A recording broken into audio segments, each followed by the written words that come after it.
Hi, I'm Chris Grimm, and this is Deep Work Fast. Every Wednesday, I come on for 20 minutes or less, and I give you ideas and tools that hopefully will help you feel great about your work, in your life, on your work teams, etc., and move through any flawed thinking or behavior that is no longer working for you. So let's jump in this week. The topic is imposter syndrome. And I wanted to do this. Actually, this was a request by some people who asked me to do this topic. And I was glad because in coaching, I often see that people think imposter syndrome, can't talk, is one thing, but it actually is a complex set of habitual thinking patterns. We all kind of have our own version of it. It's not one thing. So I don't have it in the same way that you have it. So it can be triggered by something different. So we can't just call it one thing. That's one thing I want to talk to you about. And in our blog this week, which Heather Mission Control will put in the chat, you're going to have detailed information about everything I'm going to give you an overview of. And then I also gave you kind of the antidote for each type of imposter syndrome so that you could find not only which mode of imposter syndrome you might have, but the answer to it, how to stop it from wasting your time and energy. And that's really where we want to start. The reason why I really wanted to address this is that it is a complete waste of time and energy. Rarely does allowing yourself to stay in the thoughts and patterns and behavior that are triggered during imposter syndrome thinking, rarely does it turn out to be a productive way of spending your time and energy. It just doesn't. It usually spirals. Really can't talk today. Usually it spirals down into not great thinking. Sometimes depression, anxiety, hurts your relationships, can definitely damage your credibility at work. If in fact you allow that to kind of be the road that you stay on, I don't want you to do that. I want you to learn about this so that you can stop yourself and then get yourself back into healthy thinking. So first, let's just talk about what triggers imposter syndrome. So usually the trigger for this is you having a thought. It's usually not other people, by the way, even though oftentimes we tend to blame it on other people. It is you having thoughts that you are either a fraud, right? Like, uh-oh, I shouldn't have taken this job. This is harder than I thought it was going to be. I'm not feeling secure about this decision that maybe I've just made or I'm about to make. I don't feel good about the goals we've committed to for me and my team, or you might feel inadequate. And I will tell you that for me, one of the key times in my life where I know imposter syndrome really showed up for me was when my first child was born. And for a lot of women and men, you probably can relate to this because if you know that it doesn't matter how much you prepare for that experience, the baby shows up and everything is different. And even though you think you're ready, all this stuff happens and you feel like a complete disaster, right? Like, oh my gosh, I thought I was going to be able to handle this. Now I'm exhausted. I don't know. So do you see what happens is that something triggers in you this insecurity and inadequacy and maybe feeling unqualified for whatever is going on. That often leads to feeling also undeserving of any positive feedback or accolades or recognition, right? We end up kind of going, oh God, like maybe I was lucky or that couldn't have been me because maybe I shouldn't be doing this. And here's what happens. So each one of us, like I was saying earlier, has a unique habitual way of thinking based on how we grew up, based on the situation that we're in, maybe the boss that you have, the team that you're on, right? It's highly situational. But we have our default patterns, the habitual ways we think, and we have them for this also. And there's Dr. Valerie Young in the blog, actually, at the end, I have a link to her TED Talk. It's super short, but it's great. She's kind of like the guru of imposter syndrome. And she named the 5 types or modes that we go into when we're triggered into imposter syndrome and we're starting to feel like that fraud or inadequate. So the 5 are, and I'm sure you'll recognize at least 1 or 2 that might be yours or other people that you've noticed. One is perfectionism or the perfectionist mode. I am not talking about being accurate or wanting things to be done the right way. I am talking about a more extreme version of that you would use when you're in that imposter mode, because what your ego wants to do is recover from feeling insecure as quickly as it can. A healthy ego is going to do that. So that's not wrong. The problem oftentimes is that it swings the pendulum really hard. And so it puts us into these modes. And the perfectionist is a really great one for us to start with, because when that shows up and we go super hard into it, so we feel more in control, so that we feel more adequate or feel like we can be confident in whatever situation it is, we tend to overdo it, right? So again, the first mode is the perfectionist mode. And I'll tell you, I do that, right? When I'm writing my blog every week, it takes a lot for me to tell myself it's good enough. Launch. So you probably have a version of that too, right? The perfectionist. The second one is called the natural genius. And I think this is really interesting because many people that I coach, specifically people who are in executive positions or leadership positions, could be you.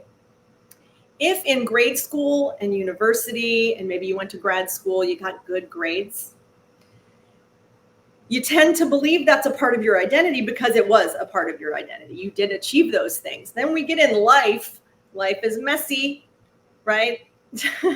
And so you can't get straight A's oftentimes in real life. And so the natural genius mode is when what takes over on the inside of us is that we start to believe that if we can't get straight A's, if we can't master something, that maybe it's not worth it. And so what often happens is if you get into a situation like many people are in, even today in the workplace or in their homes, where the problems feel super hard, like it's hard to actually know that you can get straight A's here, maybe the report card doesn't even exist. You get into this mode where you're like, okay, I'm only going to do the things that feel good to me. So that's a mode. You may have it. Other people may have it. So first is the perfectionist. Second is the natural genius. The third one is the soloist or the rugged individualist. That is the person, and it could be you, who refuses to ask for help.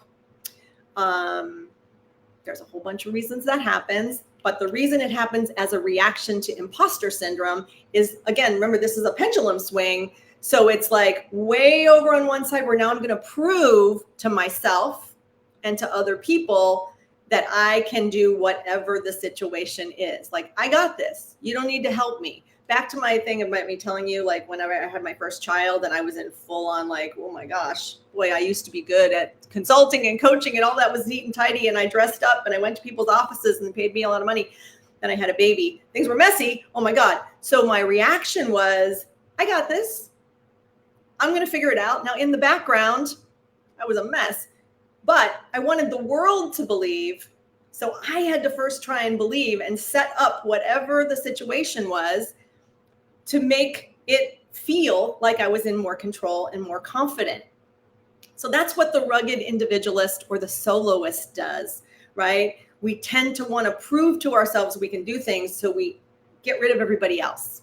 Now that backfires on us. And another mode of operating is called the superhero or the martyr or the workaholic. That is different than rugged individualist, right? It's a different kind of imposter syndrome mode, because in the superhero mode, we try to not only do everything by ourselves, we try to go beyond the bounds of whatever it is that we're doing and do other people's work for them too. We over function. It's exhausting. I know you know. So that also backfires on us because it trains a whole bunch of people not to help us. And it ends up being a cycle where we take on a lot of things, we take on more. At least one or two of those is going to re-trigger the cycle back into us feeling insecure, inadequate, unable to do the thing. And we swing back into those patterns. That's why I often call these patterns, by the way, traps. I call them thinking traps because we get trapped in them. And if it's habitual and we keep doing it over and over, then you're really stuck. And we don't want that. The last one, so I've given you 4: perfectionist, natural genius, rugged individualist, superhero. The last one is the expert, the smartest person in the room. Some of you may enjoy that. Some of you might actually be the smartest person in the room. But I'm sure all of you know, in your home and in work, the rest of the people don't love that. So as a reaction and a mode inside imposter syndrome, it is another one where when we start to deploy that, which means we're over preparing, right? The symptoms of this are quite clear, and I know you've seen it, and I know you've done it. I have too. It is when we are over preparing, like we're reading everything on the topic. We want to make sure we can answer every question that could possibly come up. We really, truly want to own this and be the expert. And you can see how it is the polar opposite of that insecurity. And so all of these modes, again, think about it, right? Because when you see it happening in yourself and other people, the only way to change it is, first of all, to be aware of it. And you'll see in the blog that I used the model that we teach often from the book Play to Win called Stop, Challenge, and Choose. So in that blog, which I see, thank you, Heather, has put the link in the chat. If you click that, you're going to see that I took the 5 modes that we often go in that I just described to you, and then went through and thought about coaching situations and put in some tips for you so that if you had it handy, right, you could use it almost like a menu so that you could stop yourself if you're aware that you're going into one of those modes, which you're going to know if you're triggered and feeling insecure. Something's going to happen because your ego's not going to let you stay there that long. So when you know you're going into one of those modes, you can get the menu. You can stop yourself just by taking a pause and breathing. You can challenge that thinking and then give yourself another option. You will go into those habitual patterns. That's what we do, everybody, because we have a subconscious, and it's trying to help us by having us not have to overthink or think too much, which most of us do anyway. Our cognitive brain is also involved, and it wants to be successful, wants to be valued, right? Wants to show up in a way that we can prove to everybody that we should be here, that we should have this job title, that we should have this salary, that we should be driving this car, that we should have the authority, whatever it is that's a part of our identity in our home and in our work.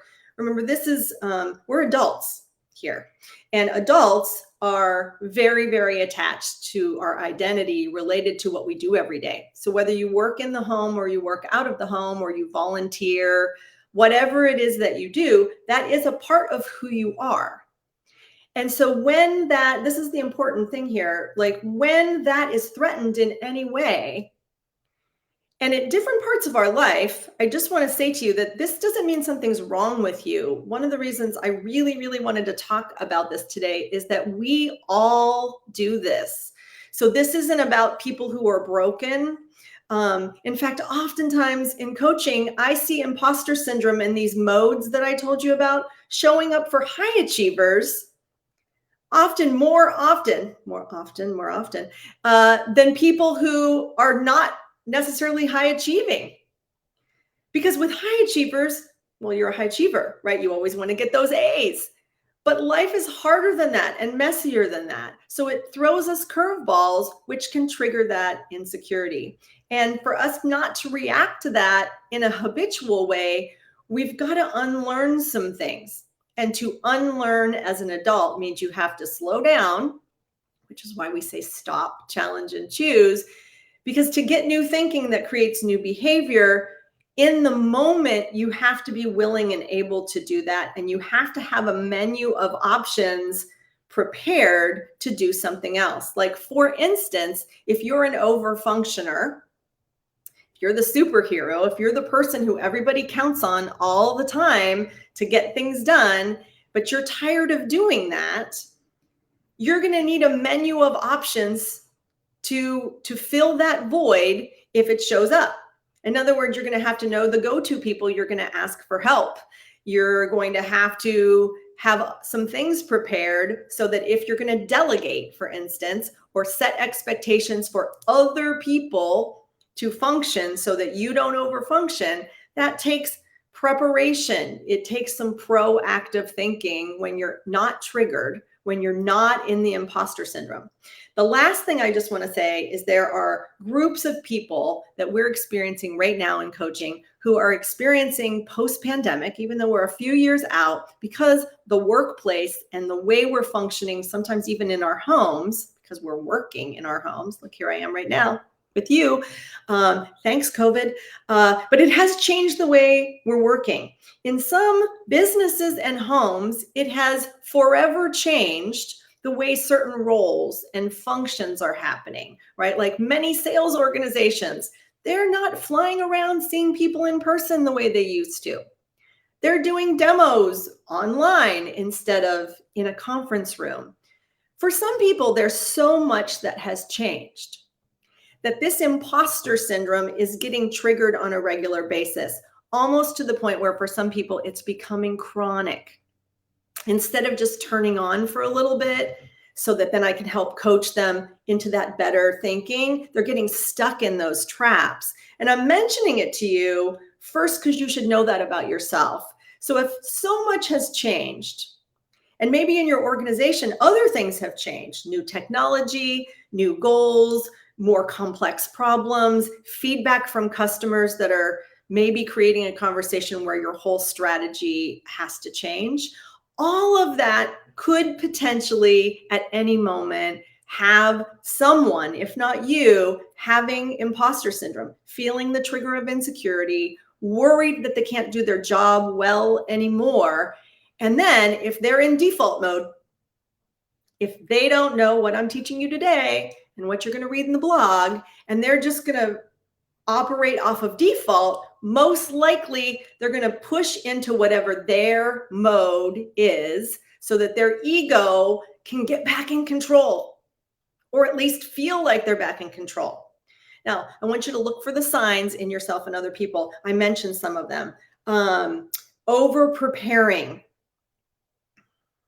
In coaching, that looks and feels to me, and what it sounds like, right, is when people are super worried about a whole bunch of details, preparing for a meeting, preparing for a presentation, that doesn't feel normal. It doesn't feel like they got this or that they are in any control. And so to get control of it, they're doing a whole bunch of extra steps, rechecking it, overchecking it, beyond what might just be to get it accurate and appropriate, right? So over preparation is a sign that someone might be feeling a little insecure and getting triggered into imposter syndrome. Like I said, also, if people start deflecting credit, deflecting positive feedback, they also might be having some of this going on.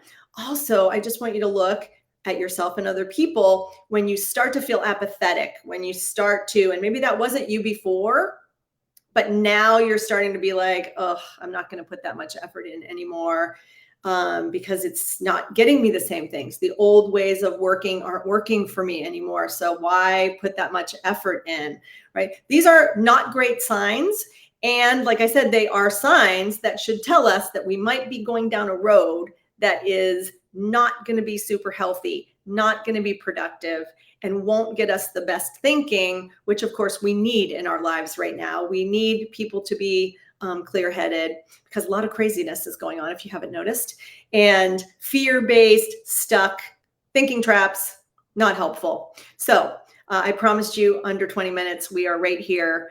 Thank you for being with me today, for all the people who put messages to me in the chat. Thanks. I will see you next week on Deep Work Fast. Still can't talk. Grab that blog, read that, figure out what you're doing, and let's stop it so that you don't waste any time. Okay, let's go. Go get that blog now. Bye. Have a great day. See you next week.